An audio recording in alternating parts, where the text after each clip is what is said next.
तो hello everyone, very good morning to all of you. और आपका स्वागत है आपके अपने इस YouTube channel let's start compete में।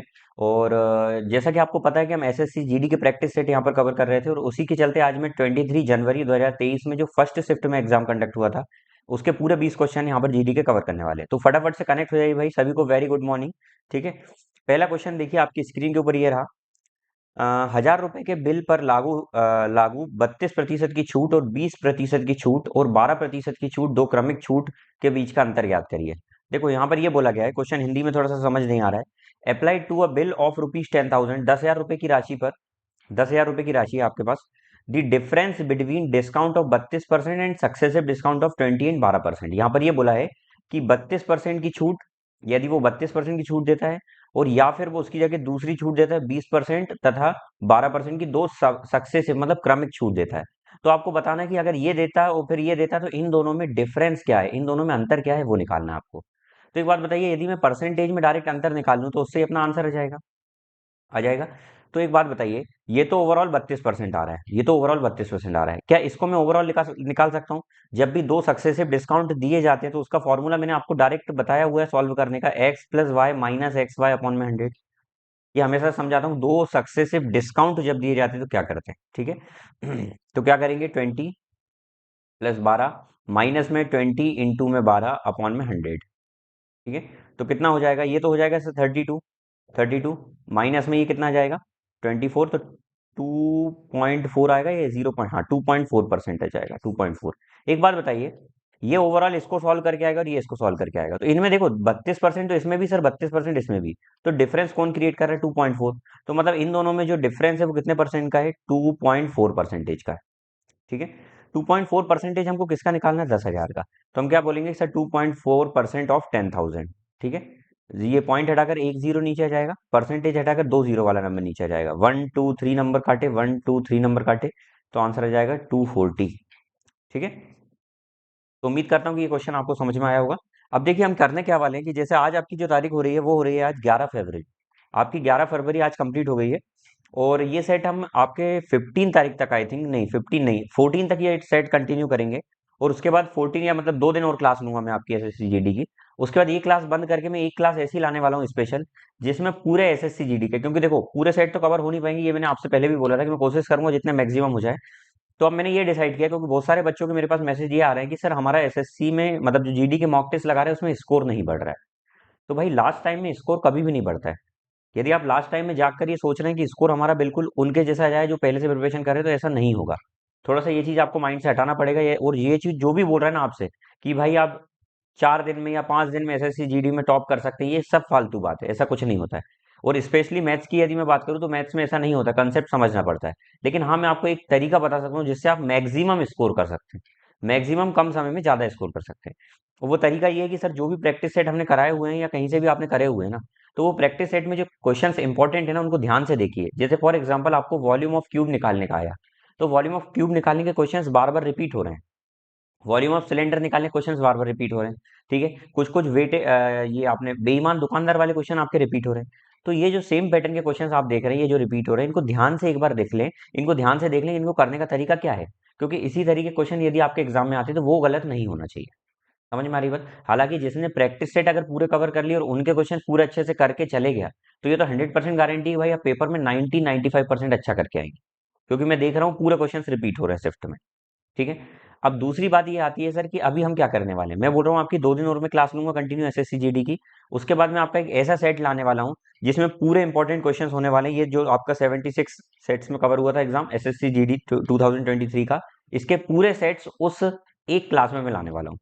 पूरे सेट इस क्लास में लाने वाला हूं, मतलब पूरे इंपॉर्टेंट क्वेश्चंस, जितने भी 50 से 100 क्वेश्चंस बन सकते हैं ना, 50 से 100 क्वेश्चन ऐसे जो बार बार रिपीट हो रहे हैं, जिनके चांसेस ज्यादा है। इसका मतलब ये नहीं कि उनके अलावा कुछ नहीं आएगा, पर जिनके चांसेस ज्यादा है, मैं जहां तक एनालिसिस कर पाऊंगा कि सर इतना मतलब जिनके मैक्सिमम चांस है आने के कि वो आपने पढ़कर चलेगा तो ज्यादातर चांसेस वो आ जाएंगे। तो उस क्लास को आप देखना बिल्कुल भी ना भूलें। वो क्लास में अभी आपकी 2 दिन बाद वो क्लास में लूंगा। तो अभी 2 दिन तक आपकी यही सेट चलेंगे, उसके बाद मैं वो वाली क्लास लाऊंगा, पूरे इंपॉर्टेंट क्वेश्चन मैं सिलेक्ट कर रहा हूँ और वो क्लास आपकी अपलोड कर दूंगा। तो उसको एग्जाम देने से पहले आप जरूर देख लें। ठीक है, तो जो भी बच्चे जा रहे हैं वो एक बार एग्जाम देने से पहले और देख लें, और इस वीडियो को जरूर शेयर कर दें, सभी लोगों को बताएं कि इस तरीके क्वेश्चन मैं लाने वाला हूँ। ठीक है, चलिए, और पहली बार आए भाई चैनल पर तो चैनल को सब्सक्राइब कर लें और लाइक जरूर करें वीडियो को। ठीक है, चलिए। अगला question, by selling 25 articles for a rupee a man gain 20%। एक रुपए में 25 आर्टिकल बेचकर एक व्यक्ति को 20% का गेन होता है, 20% का गेन होता है। वो बोल रहा है रुपए में उसने कितने खरीदे होंगे। देखिए भैया, यदि वो 1 रुपए में 25 आर्टिकल बेच रहा है, तब उसको 20% का गेन हो रहा है, तो बोल रहा है 1 ही रुपए में उसने कितने खरीदे होंगे। देखो, रुपए तो कांस्टेंट है ना, रुपए नहीं बदल रहा है, ठीक है। तो जो भी देखिए 20% का गेन हो रहा है ना, तो गेन कितना हो रहा है 20%। 20% का मतलब होता है 1/5। मतलब 5 में लिया था, अब उसको कितने में बेच रहा है, 6 में बेच रहा है। लेकिन एक बात ध्यान रखना, यही हम अगर क्वांटिटी पर लगाते हैं ना, तो क्वांटिटी पर ये लगने वाला अपोजिट हो जाता है। यदि हमको क्वांटिटी पर गेन चाहिए, मैंने बोला ना कि यदि आपको 20% का क्वांटिटी पर गेन चाहिए, क्वांटिटी मतलब क्या होता है कि कितनी वस्तु आप बेच रहे हैं, ठीक है। कितनी वस्तुएं मतलब कितनी नंबर ऑफ आइटम्स कितने हैं, वो आप बेच रहे हो। अगर आप उस पर फायदा लेना चाहते हैं, जैसे फॉर एग्जाम्पल कि आपने, मैं बोलता हूँ आप 100 रुपए में पहले भी टमाटर बेच रहे थे, 100 रुपए में आज भी टमाटर बेच रहे हैं, ठीक है। टोमेटो आज 100 रुपए में आप पहले भी बेचते थे, अभी भी बेचते थे। लेकिन 100 रुपए में जो पहले बेचते थे और अब बेचते थे, आपको अगर 20% ज्यादा प्रॉफिट कमाना है या 20% प्रॉफिट कमाना है, तो आप कितने बेचेंगे। मतलब बेचना 100 रुपए में ही है, सामने वाले से कंपलसरी भाई 100 रुपए तो आपको देना ही पड़ेगा, लेकिन डिपेंड करता है क्वांटिटी पर। जैसे मैं आपको एक एग्जांपल बताता हूँ कि भाई मान लो पहले 10 रुपीज पर केजी टोमेटो थे, लेकिन अब यदि वो 15 रुपीज पर केजी हो गए, तो ऑब्वियस बात है सर कि जिस रेट में आप पहले बेच रहे थे 1 किलो, उतने ही रेट में अब आपको 1 किलो नहीं मिल पाएंगे, उससे कम मिलेंगे। इसका वाइस वर्सा यदि मैं इसका अपोजिट कर दूं, तो यदि उसका रेट कम हो जाता है टोमेटो का, तो जिस रेट में आपको पहले 1 किलो मिल रहे थे, अब उसी रेट में 1 किलो से ज्यादा मिल जाएंगे। तो यहाँ पर वही क्वेश्चन है कि रेट उतना ही रहेगा। तो यदि आपको प्रॉफिट कमाना रेट उतना ही रखकर, तो सर 5 की चीज को 6 पर बेचना पड़ेगा। तो ये प्राइस पर लगता है, प्राइस पर लगता है, लेकिन क्वांटिटी पर इसका अपोजिट हो जाता है, क्योंकि प्राइस और क्वांटिटी इनवर्सली प्रोपोर्शनल होते हैं, ठीक है। तो सर यहाँ पर इसका रेशियो बन जाएगा 6 की जगह 5 बेचो आप, तब आपको प्रॉफिट होगा। तो सर ये पहले कितना बेच रहा है 6, अब कितना बेच रहा है 5, लेकिन वो बोल रहा है अब कितना बेच रहा है 25 किलो का, 25 बेच रहा है। तो 5 की वैल्यू 25, तो 6 की वैल्यू 30, तो पहले कितनी बेच रहा होगा, 30 बेच रहा होगा, ठीक है। अगला क्वेश्चन, यदि 45 आदमी किसी काम को 30 घंटे में कर सकते हैं, सर 45 आदमी मिल गए, सर ये आदमी, ये मिलकर 30 घंटे में किसी काम को कर रहे थे, तो काम कंप्लीट हो जा रहा था। तो बोल रहे उतना ही काम 20 आदमी मिलकर कितने घंटे में, हम मान लेते हैं x घंटे में करेंगे। सुन सबा सुन, ठीक है। तो ये हो जाएगा 135/2 इक्वल टू एक्स, तो ये हो जाएगा 67.5, ठीक है। चलिए अगला question, two trains start at the same time from Vijayawada and Calcutta and proceed towards each other at a speed of 24 km per hour and 42 km per hour respectively. When they meet, it is found that one train has traveled 140 km more than other. The distance between two stations is, देखिए ध्यान से, दो ट्रेनें, एक विजयवाड़ा से चलती है, एक कलकत्ता से चलती है। हिंदी में बता देता हूँ भाई, आपके कमेंट्स आए थे सर हिंदी में भी करिए, मैं हिंदी में क्वेश्चन को रिपीट कर रहा हूँ। दो ट्रेन एक ही समय में विजयवाड़ा और कलकत्ता से प्रस्थान करती है, वह क्रमशः 24 और 42 किलोमीटर की चाल से एक दूसरे की ओर बढ़ती है। मतलब ये ट्रेन जब इधर आ रही है, ये 24 की स्पीड से आ रही है, और ये वाली ट्रेन जब उधर जा रही है, तो ये 42 किलोमीटर प्रति घंटे की रफ्तार से जा रही है, ठीक है। वेन दे मीट, जब वो मिलते, मान लीजिए वो यहाँ कहीं मिलेंगे, यहाँ मिल लिए मान लीजिए, ये उनका मीटिंग पॉइंट है, मिलन का स्थान है, ठीक है। आप लोग पार्क में मिलते हैं, लेकिन ये यहाँ पर मिल रहे हैं, ठीक है। तो जब वो मिलते हैं, तो ये पाया जाता है कि वन ट्रेन है travel 140 kilometre more than the other, ठीक है। एक ट्रेन 140 किलोमीटर चलती है दूसरी से। अब ध्यान से सुनिएगा, हमने पढ़ा है कि speed equal to distance upon में टाइम होता है, ये हमने बचपन से सभी ने पढ़ा हुआ है। लेकिन सर एक बात देखिए, यहाँ पर क्या चीज कांस्टेंट है, क्या चीज नहीं बदल रही है। वो दोनों एक ही समय पर शुरू कर रहे हैं और कुछ समय बाद वो यहाँ मिलते हैं। तो मिलने से पहले मान लो ये टी समय में यहाँ पहुंचा होगा, तो ये भैया भी तो टी समय में यहीं पहुंची होगी ना, ये ट्रेन भी। तो दोनों का समय कांस्टेंट है, तो सर समय कांस्टेंट है, टाइम कांस्टेंट है। और जब टाइम कांस्टेंट होता है, तो स्पीड का रिलेशन डायरेक्टली प्रोपोर्शनल होता है डिस्टेंस से।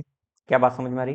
तो सर यहाँ पर स्पीड का रेशियो क्या बोल रहा है, विजय का और सॉरी विजयवाड़ा से और कोलकाता से चलने वाली ट्रेन का, तो आप बोलेंगे सर 24 से 42 बन रहा है।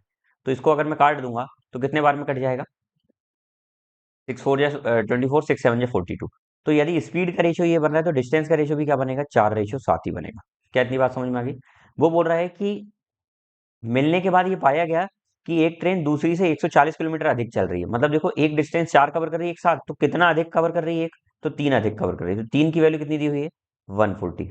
निकालना क्या है भाई आपको, पूरी डिस्टेंस। सर पूरी डिस्टेंस तो ये टोटली मिलाकर होगी ना, ये 4 चल रहा है भैया मान लीजिए, और ये 7 चल रहा है। तो सर ये टोटल मिलाकर 11 स्पीड 11 होगा ना डिस्टेंस, तो हम क्या बोलेंगे, 3 की वैल्यू इतनी, तो 11 की कितनी, तो 140/3 में इंटू 11। क्या इतनी बात समझ में आई। तो हम यहाँ पर मल्टीप्लाई कर देंगे, फोर, जीरो आ जाएगा, 14 1 14 का 4 आ जाएगा, 1 करेगा यहाँ 15, 1540 अपॉन में 3 आ जाएगा। 3 5 जा 15, 3 1 जा 3, और फिर कितने बार में जाएगा, 3 3 जा 9, पॉइंट में 33 किलोमीटर। ठीक है, 513.33 किलोमीटर इसका आंसर आ जाएगा। ठीक है, मुझे उम्मीद है कि ये क्वेश्चन आपको आ गया होगा भाई लोग। ठीक है, पहली बार आए तो चैनल को सब्सक्राइब जरूर कर लें भाई, है ना, और इसी प्रकार से अपना प्यार दिखाते रहे। इसके बाद कमेंट में लिखकर बताएं कि ये एसएससी जीडी के सेट कवर करने के बाद आप किसके सेट कंटिन्यू चाहते हैं। एसएससी सीजीएल के सेट तो मैं कंटिन्यू करूंगा ही पूरे, जो 39 सेट्स थे हमारे, 10 सेट के समथिंग रह गए। 29 सेट्स में कवर करा चुका था, 10 सेट्स और रह गए, तो वो 10 सेट और कवर करेंगे हम।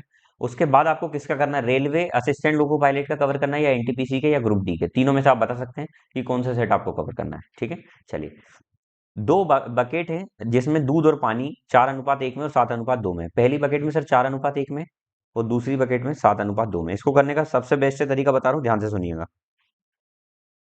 इन दोनों को मिलाया जा रहा है 1:5 में। किस रेशियो में मिलाना है, 1:5 में।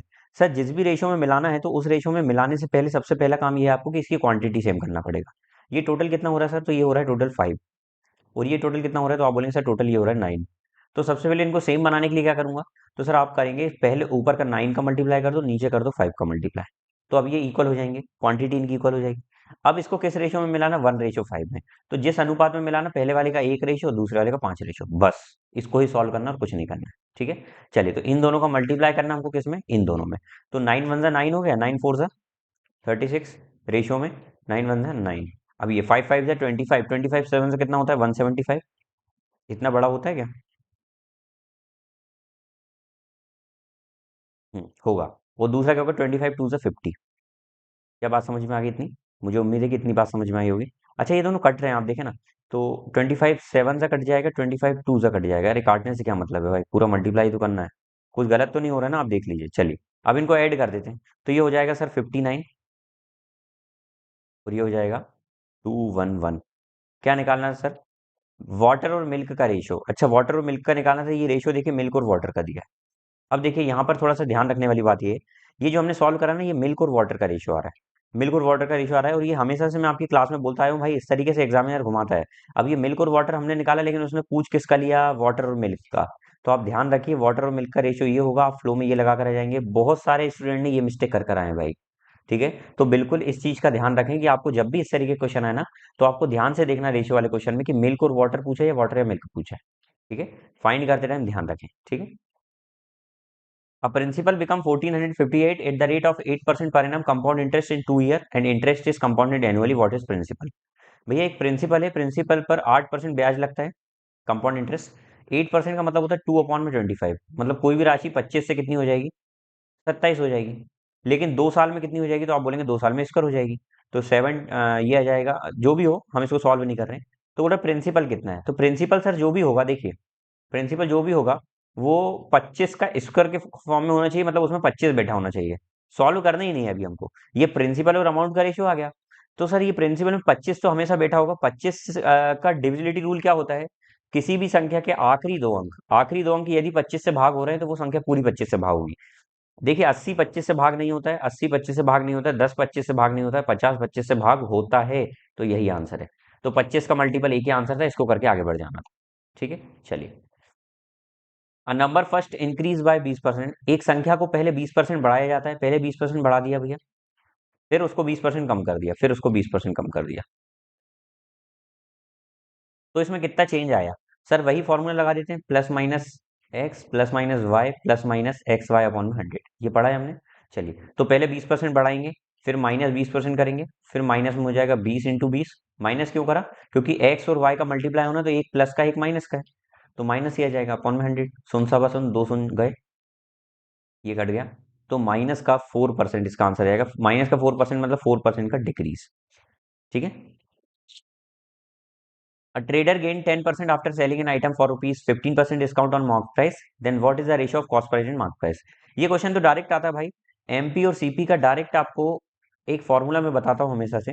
एमपी के सामने प्रॉफिट और लॉस आएगा, प्लस मतलब प्रॉफिट, और माइनस मतलब लॉस, और डिवाइडेड बाय में कॉस्ट प्राइस के सामने डिस्काउंट आएगा, डिस्काउंट हमेशा कम ही होता है, ये रेशियो होता है इसका। ठीक है, चलिए तो पुट कर देते हैं, एमपी अपॉन में सीपी कितना आ जाएगा, 100। प्रॉफिट कितना हो रहा है सर, तो आप बोलेंगे 10% का गेन होता है, तो माइनस का कर देते हैं। ठीक है, और 100 माइनस डिस्काउंट कितने का हो रहा है, 15 का। तो ये आ जाएगा 1110 अपॉन में 85। इसको डिवाइड करते हैं, तो 5 17 जा 5 22 जा, तो 22-17 एमपी-सीपी का रिलेशन, लेकिन इसमें सीपी-एमपी पूछा है। ठीक है, तो इनमें से आंसर कौन सा आ जाएगा? अब देखिए इसमें तो ऐसा कुछ दिया नहीं है, तो 17-22 ये वाला आंसर आ जाएगा। ठीक है, क्योंकि हमने एमपी-सीपी निकाला, उसमें पूछा गया है सीपी-एमपी। आगे, Kuldeep is twice efficient then Manish. Kuldeep Manish से ट्वाइस एफिशिएंट है। मनीष से ट्वाइस एफिशिएंट मतलब दो गुना है। ठीक है, वर्किंग टुगेदर, यदि वो एक साथ काम करते हैं तो सर एक साथ एक दिन में कितना काम करेंगे? तो आप बोलेंगे इतना काम करेंगे, तो वो पूरा काम 36 दिन में कवर करते हैं। यदि ये दोनों मिल जाए तो एक दिन में 3 काम कर रहे हैं, तो टोटल 36 दिन में काम कंप्लीट करते हैं। अच्छा, यही काम तो उसका टोटल वर्क हो जाएगा, यही तो कुल वर्क हो जाएगा। 36 दिन में करते हैं, तो बोल रहे कुलदीप अकेला इस कार्य को कितने दिन में करेगा? तो कुलदीप की क्षमता कितनी सर? 2। तो यदि ये टोटल काम को कुलदीप से कराना है, तो आप क्या बोलेंगे सर? 2 + 1, तो ये 3 लिख दूं, 3 × 36, ये टोटल काम हो गया। इसको कुलदीप को 2 की क्षमता से कराना है, तो ये 18 से कट जाएगा, 18 तिया हो जाएगा 54 दिन, तो 54 डेज इसका आंसर आ जाएगा। ठीक है, चलो। ए उतना ही कार्य कर सकता है जितना बी और सी मिलकर कर सकते हैं। बधाई हो, मतलब ए उतना ही कार्य कर सकता है जितना बी और सी मिलकर कर सकते हैं। मतलब इनकी एफिशिएंसी इस तरीके की दी हुई है कि सर ए और बी सी का अगर एफिशिएंसी निकालूं तो वो 1:1 आ रही है। ठीक है, ये क्षमता का रेशियो है, किसका है? क्षमता, एफिशिएंसी का। क्षमता का मतलब होता है प्रतिदिन जो आप कार्य करते हैं, दैट्स कॉल्ड योर क्षमता। एंड क्षमता इज डिपेंड ऑन योर क्षमता। क्षमता जो होती है वो आप पर डिपेंड करती है, हर व्यक्ति की क्षमता अलग अलग होती है। ठीक है, तो ए कार्य उतना ही कर सकता है जितना बी और सी मिलकर कर सकते हैं। ए और बी मिलकर एक कार्य को 7 घंटे 12 मिनट में करते हैं। देखिए भैया, ए और बी मिलकर किसी कार्य को 7 घंटे 12 मिनट में करते हैं, और सी उसी कार्य को 36 घंटे में कर देता है। सी उसी कार्य को 36 घंटे में कर देता है। अच्छा, इनका प्रॉपर तरीके से मैं लिखूं तो देखिए 7 घंटे और 12 मिनट को मैं लिख सकता हूँ 12/60। आर में ले तो 1/5 आ जाएगा। तो ये इसका ये मिक्स्ड फ्रैक्शन बन गया। इसको अगर मैं सॉल्व कर लूंगा तो कितना आ जाएगा? 36/5। तो ये 36/5 लिख सकता हूँ इसका टाइम को, और ये 36। अगर इन दोनों का मैं एलसीएम लूंगा तो 36 ही एलसीएम आ जाएगा। तो जब मैं 36 से इस 36 को डिवाइड करूंगा तो एफिशिएंसी 1 आ जाएगी, एक काम पर डे। और इसको जब डिवाइड करूंगा तो यहाँ 5 आ जाएगी एफिशिएंसी पर डे की। ठीक है, तो इनकी ये एफिशिएंसी आ गई। अच्छा, यहाँ पर टोटल एफिशिएंसी कितनी आ रही? 5 और 1 6, ए बी सी की मिलाकर। और यहाँ कितनी एफिशिएंसी? 2। तो सर इनको भी टोटल को 6 बनाने के लिए मैं क्या करूंगा? 6 बनाने के लिए क्या करूंगा? 3 गुना कर दूंगा ना। तो मैं क्या बोलता हूँ कि सर ए और बी सी की अगर एक्चुअल क्षमता आपको जानना है तो आप 3-3 कर दो। बराबर तो दोनों ही है ना। देखो, जितना ये कर सकता है जितना ये कर सकता है। ऐसा क्यों करा मैंने 3-3? क्योंकि सर यहाँ पर टोटल 6 आ रही थी। क्या इतनी बात क्लियर हो गई? तो सर यहाँ से देखिए, ए की क्षमता यदि 3 है, ए की क्षमता 3 है और टोटल क्षमता 5 है ए और बी की, तो बी की कितनी? 2 रही होगी। अच्छा, सी की कितनी है? 1 है। सी की तो प्रूफ है, कोई दिक्कत ही नहीं है। ठीक है, चलिए। अब हमसे यहाँ पूछा find the time taken to B need to do the work. B अकेले उस कार्य को कितने दिन में करेगा? तो सर टोटल कार्य कितना है? बी 36 कार्य, और बी किस क्षमता से कर रहा है कार्य? तो आप बोलेंगे सर बी की क्षमता 2 आ गई, तो 2 की क्षमता से बी से कार्य कराना है, तो 18 दिन में ये काम पूरा करके फेंक देगा। ठीक है, तो मुझे उम्मीद है कि ये क्वेश्चन भी आपको समझ में आ गया होगा। इसको करने के और भी तरीके हो सकते हैं भाई, और भी तरीके हो सकते हैं, लेकिन आपको कंफ्यूजिंग है ये। लास्ट टाइम पर मैं आपको 2-3 तरीके नहीं बता रहा हूँ। ठीक है, कंफ्यूज हो जाएंगे आप। How much time a person take to cover a distance of 300 metre if he run at a speed of 10 kilometre per hour. यदि वो डिस्टेंस 300 मीटर कवर करता है और स्पीड जो है उसकी 10 किलोमीटर पर आवर है, तो कितने समय में कवर कर देगा? तो टाइम होता है डिस्टेंस अपॉन में स्पीड। तो क्या हो जाएगा sir? 300 metre divided by 10 kilometre per hour. इसको किलोमीटर में ले आने के लिए क्या करूंगा? 1000 का डिवाइड करूंगा। ठीक है, चलिए 1212 कितना बचेगा? 3 अपॉन में, एक सेकेंड, एक सेकंड, हमको मीटर पर सेकंड में आंसर लाना है ना, तो ये गलत कर दिया हमने। हमको दिया हुआ डिस्टेंस कितना? 300 मीटर अपॉन में 10 किलोमीटर पर आवर।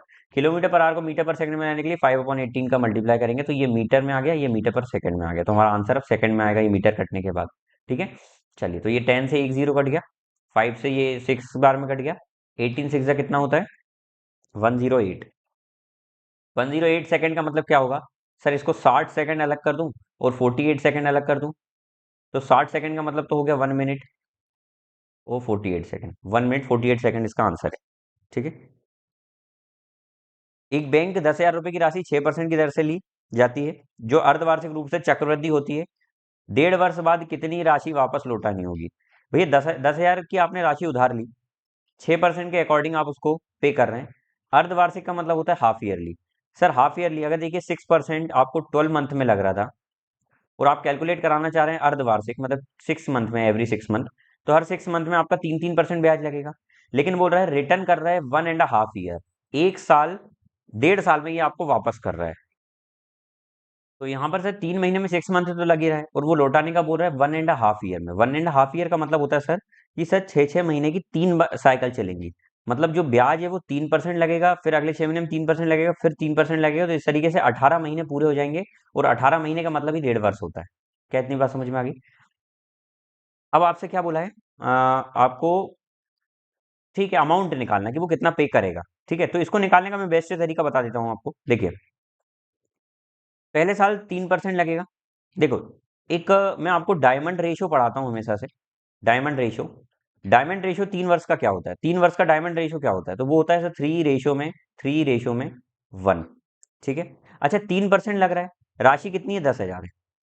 10,000 है, तो सर 10,000 का सबसे पहले तो 3% निकाल कर यहाँ लिखो। तो 10,000 का 3% हो जाएगा 300। फिर 300 का 3% निकाल कर यहाँ लिखो। तो 300 का 3% हो जाएगा 9। फिर 9 का 3% निकाल कर यहाँ लिखो। तो 9 का 3% कितना हो जाएगा, 0.27। ठीक है। अब क्या करना है इनको, ध्यान से सुनिएगा, ये निकालने का तरीका है अमाउंट, सीआई का अमाउंट निकालने का ये सबसे बेस्ट तरीका है। ठीक है। अब आप देखेंगे, अमाउंट नहीं, डायरेक्ट आप ब्याज निकाल सकते हैं, ये इंटरेस्ट निकाल रहा हूं मैं डायरेक्ट। ठीक है। तो आप बोलेंगे सर 300 के हिसाब से 3 का मल्टीप्लाई, इनका मल्टीप्लाई करना है आपस में। ठीक है, इनका आपस में मल्टीप्लाई करना है। ध्यान से सुनिएगा, मल्टीप्लाई करना तो क्या हो जाएगा सर, 300 3 900, प्लस 9 3 27, प्लस 0.27 इंटू 1 कितना हो जाएगा, 0.27। तो ये हो जाएगा 927.27, ये आपका सी आई आ जाएगा। यदि सी आई 927.27 है, तो आपसे बोला जा रहा है हाउ मच मनी इसको रिटर्न करना पड़ेगा। तो सर 10,000 रुपए की राशि थी, 927.27 वापस करना है, तो 10,927.27 उसको रिटर्न करना पड़ेगा, जिसके लिए आपको 0.27 तो काट दें। सबसे पहला आंसर यही दिख रहा है, अप्रोक्सीमेट। इनने हालांकि अप्रोक्सीमेट बोला नहीं, लेकिन सबसे नजदीक यही है, तो आप यही लिखेंगे। ठीक है। If a diameter of base and height, diameter आपका बेस का दिया हुआ 16 सेंटीमीटर, तो सर यहाँ से रेडियस इसकी आधा आ जाएगी, 18 सेंटीमीटर। और आपको रेडियस, हाइट दी हुई है, आपकी ऊंचाई दी हुई है 20 सेंटीमीटर। देखो, ऊंचाई दी हुई है 20 सेंटीमीटर, तो वो 20 सेंटीमीटर ही रहेगी। आपको टोटल सरफेस एरिया निकालना है। Total surface area of cylinder, cylinder का टोटल सरफेस एरिया का फॉर्मूला क्या होता है, 2πr r+h, ये फॉर्मूला होता है। तो बस वैल्यू पुट कर देते, 2 × 22/7, इंटू में रेडियस कितनी है, 8, इंटू में,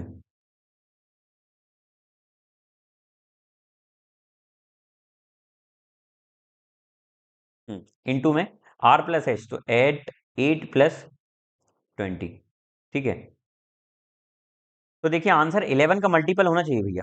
11 का मल्टीपल देखिए क्या ये है, 8 4, मल्टीपल का रूल क्या है 11 का, कि ऑल्टरनेट डिजिट का सम करके और आपस में माइनस कर देना है, और माइनस करने पर यदि डिफरेंस उसका 11 आए, 0 आए, 22 आए, या 11 का मल्टीपल आ जाए कुछ भी, तो वो नंबर 11 से कट रहा है। तो आप देखिए, 8 4 12 और 1 और 0 1, तो 12 में से 1 गया, 11 आ रहा है, तो ये कट रहा है सर। 8 4 12, और ये 12 और 2 और 1 3, 12 में से 3 गया, 9, ये नहीं आएगा सही, ये नहीं घटेगा। 4 4 8, 5 और 1 6, 8 में से 6 गया 2, तो ये भी नहीं कटेगा। 8 4 12, 12 में से 9 गया 3 3, तो ये भी नहीं कटेगा। तो सर ये तीनों नहीं कटेंगे, सिर्फ एक ही कटेगा, 1408 वाला। क्या इतनी बात समझ में आ गई? तो हमारा आंसर आ गया 1408 वाला, 11 का मल्टीपल। इसको आप सॉल्व भी कर सकते हैं, एक ही आंसर है। ठीक है, तो इस तरीके से आपको स्मार्ट वर्क करना है एग्जाम में। यदि ये गोले की त्रिज्या 70 फुट है, उसका पृष्ठीय क्षेत्रफल ज्ञात कीजिए। पृष्ठीय मतलब सरफेस एरिया ऑफ स्फीयर निकालने का बोला। स्फीयर का, गोले का सरफेस एरिया क्या होता है सर, गोले का सरफेस एरिया होता है 4πr²। तो हो जाएगा 4 × 22/7, और रेडियस कितनी दी हुई है, 70 फीट। तो 70 फीट में ही रहने दो, आंसर भी फीट स्क्वायर में आ जाएगा। ठीक है, स्क्वायर फीट में आ जाएगा। 7 से ये 10 टाइम्स गया। अगेन इसमें भी 11 का मल्टीपल होगा, तो आप या तो ये चेक कर सकते हैं, या 2 जीरो देख लीजिए, लास्ट में होगा 2 जीरो, इन दोनों में ही है, इन दोनों में नहीं है, तो इसको काट दो। उसके बाद आंसर 4 का मल्टीपल होगा, देख लो 4 का मल्टीपल कौन कौन है, 2 जीरो है, तो ऑब्वियस होगा 4 का मल्टीपल। ठीक है। 8 का मल्टीपल होना चाहिए, तो 8 का मल्टीपल कौन सा हो सकता है इन दोनों में से, तो इस तरीके से आपको करना है। तो यही होगा, ये भी हो सकता है। ठीक है, ये दोनों हो सकते हैं। चलिए, तो हम देख लेते हैं करके, 7 का मल्टीपल भी हो सकता है, 7 का मल्टीपल से आप चेक कर सकते हैं, लेकिन ये टफ लग रहा है, इससे अच्छा आप कर ही लें सॉल्व। ठीक है, तो 4 इंटू में 22, इंटू में 700 आ जाएगा। तो 7 4 जा 28, 28 2 जा 56, 56 इंटू 11, और 2 जीरो वाला नंबर चल ही रहा है, तो ये हो जाएगा 6, 11 का 1 1 0 0, तो 61600 स्क्वायर फीट आंसर है। सिंप्लीफाई करना भाई, और कुछ नहीं है। ठीक है, चलिए तो हम काट देते हैं, काटे और पीटी में चाहते हैं। सबसे पहले तो सर ये बड़ा ब्रैकेट देखेंगे, ये पूरा ब्रैकेट है। ब्रैकेट के अंदर कौन सा ब्रैकेट दिख रहा है? एक ये ब्रैकेट दिख रहा है, कि ये ब्रैकेट दिख रहा है। तो ये माइनस करेंगे तो कितना आ जाएगा? 2। और ये करेंगे सॉल्व तो क्या होगा? इसके अंदर भी ये ब्रैकेट है सर। तो 27 में से 6 गया 21। 21 का स्क्वायर करेंगे तो 21 का स्क्वायर, और फिर डिवाइड हो रहा है 3 का। तो 3 से एक तो 7 बार में कट जाएगा, एक तो 7 बार में कट जाएगा। तो क्या बचेगा सर?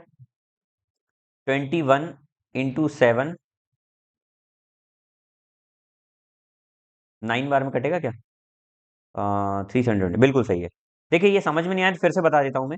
आपको दिया हुआ है 8.4 डिवाइडेड बाई 12, और इनटू में आपको ब्रैकेट के अंदर दिया हुआ है 27 माइनस 6 का स्क्वायर, तो मतलब 21 का स्क्वायर। तो मैंने इसको लिख दिया 21 का स्क्वायर डिवाइडेड बाई 3। ये ब्रैकेट क्लोज, 7 माइनस 5 2 होता है, तो ये 2 हो गया, और फिर ये आपका ब्रैकेट बड़ा वाला लग गया। ठीक है। अच्छा, इसको भी डिवाइड करना जरूरी है, तो कितना हो जाएगा?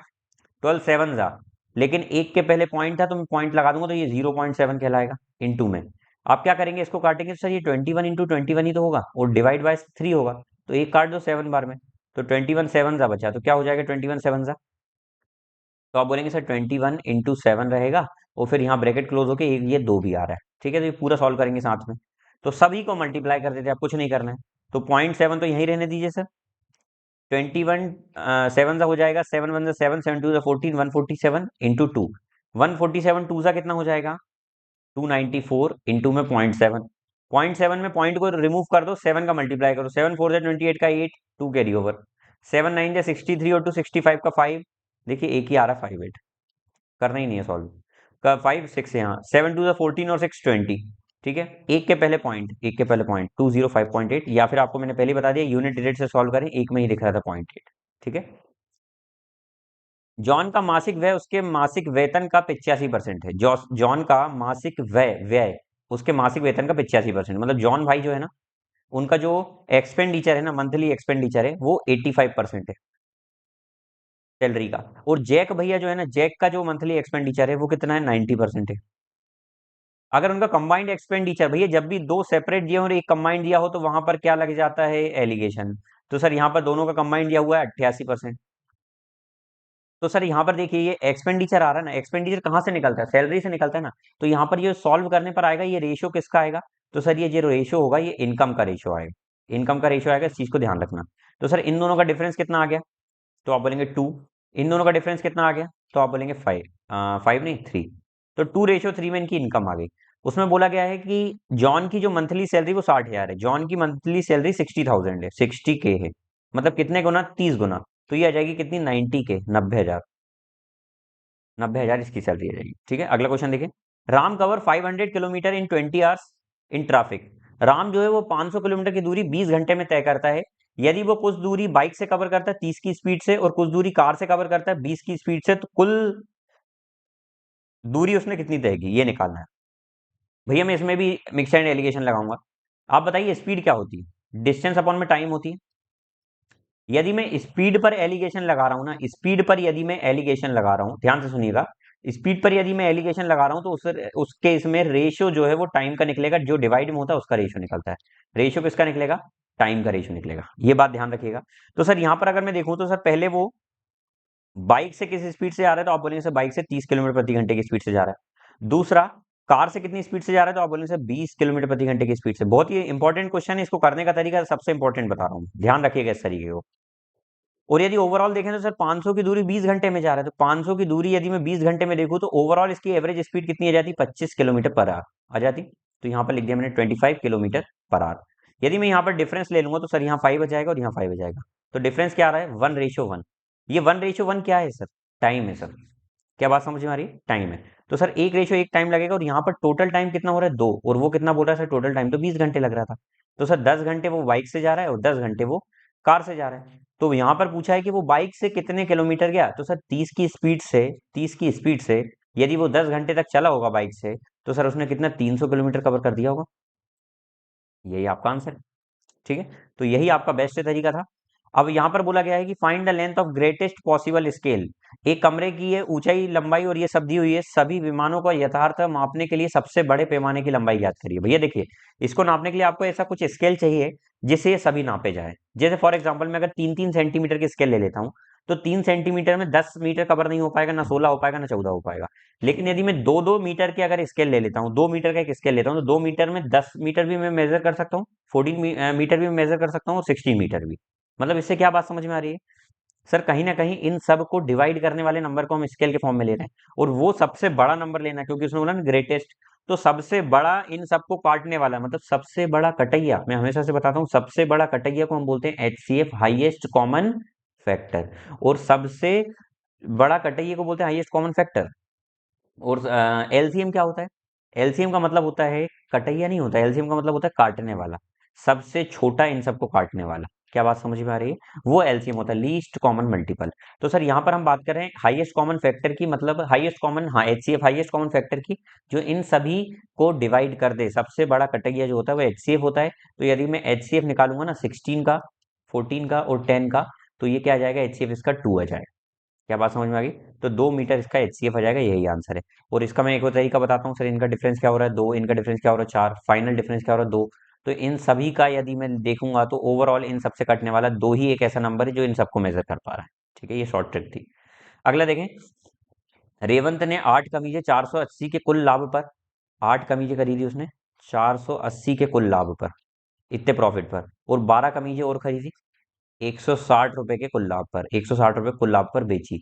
अच्छा ठीक है, इतनी 480 के लाभ पर बेची और इतनी 160 के लाभ पर बेची, और उसे शेष 20 कमीजें कितने लाभ पर बेचनी चाहिए, और बाकी और 20 और है जिनको कितने लाभ पर बेचनी चाहिए, ताकि उसे प्रति कमीज 20 रुपए का औसत लाभ हो। प्रति कमीज वो 20 रुपए का लाभ ले रहा है। अच्छा एक बात बताओ, टोटल कितनी कमीज है? तो सर टोटल जोड़ेंगे तो ये टोटल 40 कमीज है।